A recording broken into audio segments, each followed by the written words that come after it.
Welcome back to the show. I'm happy you're here again. I'm talking with a lot of you on a regular basis with properties all over the place. And if there's one thing that most people have in common, it's that they want a little more occupancy. They want a little bit more revenue.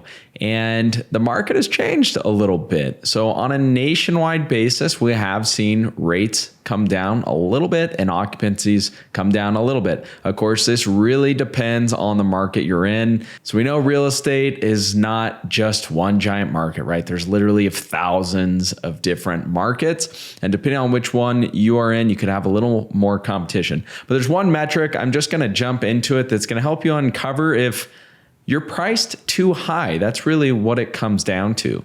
That is, of course, assuming that you have a good property to start out with, right? So your listing's set up well, it's designed well, and you do a really good job with your guest experience. If we don't have good reviews, then pricing strategy isn't going to really help us that much. So let's assume you've got those things managed, and there's really just one question to ask. Is your property staying booked? And if it's not, if your occupancy is dropping, well, we need to adjust the prices. I hope you're using a dynamic pricing tool like Wheelhouse or PriceLabs. And assuming you are, there's a really handy dandy little metric that tells you how many days out of the near future, you can set this 7, 30, or 60 days, that your price is bottoming out.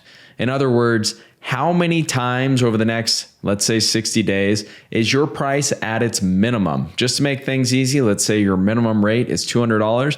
If you look out over the next 60 days and the algorithms from these dynamic pricing tools, so PriceLabs or Wheelhouse, has set your price at that $200 a night, and this is the important piece, you're not getting booked at all, well then it's pretty clear that your minimum price is probably too high. Before we just jump to the gun though, we're going to want to cross-check ourselves and make sure that is indeed the case, but we'll get to that in 1 second. So this metric again is your minimum price hitting dates within the next X period of time. You can define this in PriceLabs, so 7, 30, or 60 days. Now, if you're out there and you're like, Tim, I'm not using a pricing tool, first of all, you should be, but we have an easy way to check this on Airbnb. So if you're using Airbnb's dynamic pricing tool, where it's really simple, you can just open up your calendar and you can see how many days out of the next X period of time has that algorithm adjusted your price down to its very lowest price. So there are, of course, some times when you might expect your property to be at its minimum price. Maybe it's last minute, maybe it's tomorrow and you don't have a booking. Maybe it's in the middle of the slow season where you hardly see any occupancy.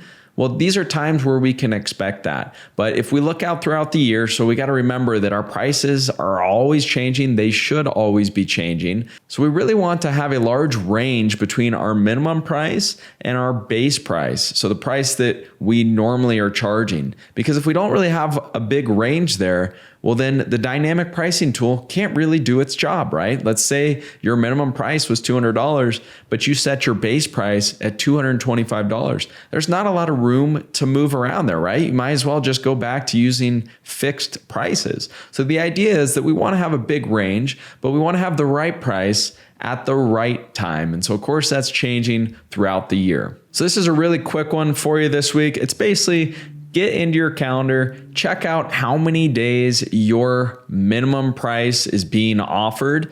And if it's being offered a lot and you're still not getting any bookings, well, then that's a pretty clear sign that you're going to need to lower your prices. Again, you might just need to lower them for that seasonal period, or you might just need to lower them at certain times of the week. We did another episode on different sets of minimum prices. So I know that sounds a little complicated, but we really shouldn't have just one minimum price, right? We should have a weekend minimum price. We should have a weekday minimum price. And then we should have a minimum price set around certain holidays. And so if you missed that episode, you can go over to strriches.com. You can find all of our past episodes there. We even have a handy little AI bot in the bottom right-hand corner. You could just ask it about minimum prices and it's going to tell you. So go back and check out that episode. And if you want to take this one step further, you can actually go back and pull up all of your historic prices and see how often your minimum price was offered and you didn't get a booking. So if it's any significant amount of time, let's say it was 10% or it was 15%, that's a lot of days where you were likely priced too high and you could have had more opportunity, right? So go back and look at that. I know quite a few of you are concerned with maybe lowering your prices too much. You really shouldn't be, as long as you have all of those sort of safety precautions in place. So again, we've talked about those a lot on this show, having cameras, having rental agreements, collecting a deposit, making sure that you're checking your guests' prior reviews, all those types of things. But assuming you're doing that, you really shouldn't be too concerned with lowering your price a little bit more. And if the idea for your property is an investment and you want to maximize the revenue, well, we've got to make sure that we keep that range large between what our minimum price is and our base rate.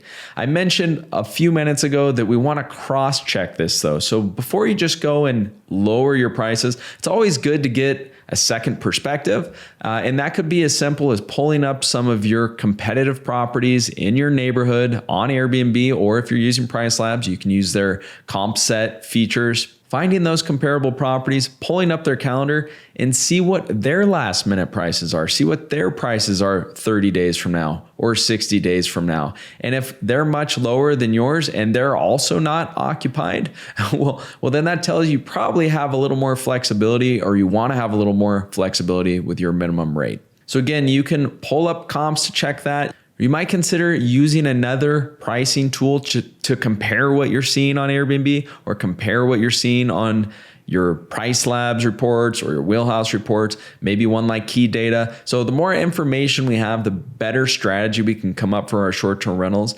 and the better we can do at making sure we're not leaving money on the table. So to break this all down in a nutshell, just go back and check your historic reservations. See how many of those got booked at your minimum price. See how many days you left vacant that were still at that minimum price, meaning you probably want to have a little bit more flexibility there. And remember that your minimum price is going to change throughout the year. It's going to change based on seasonality. And so we really just want to have a big range so these tools that we're using can do their job with our oversight, and we can maximize revenue with all of our short-term rentals. I hope that helped a little bit. And until next time, I hope you have a fabulous week. Want to get on the fast track to financial freedom through short-term rentals? Well, it all starts with the properties you acquire, but you want to make sure that you acquire the right properties. I want to give you my ebook that will show you how to do just that. There is no charge. It's my gift to you for being one of our subscribers.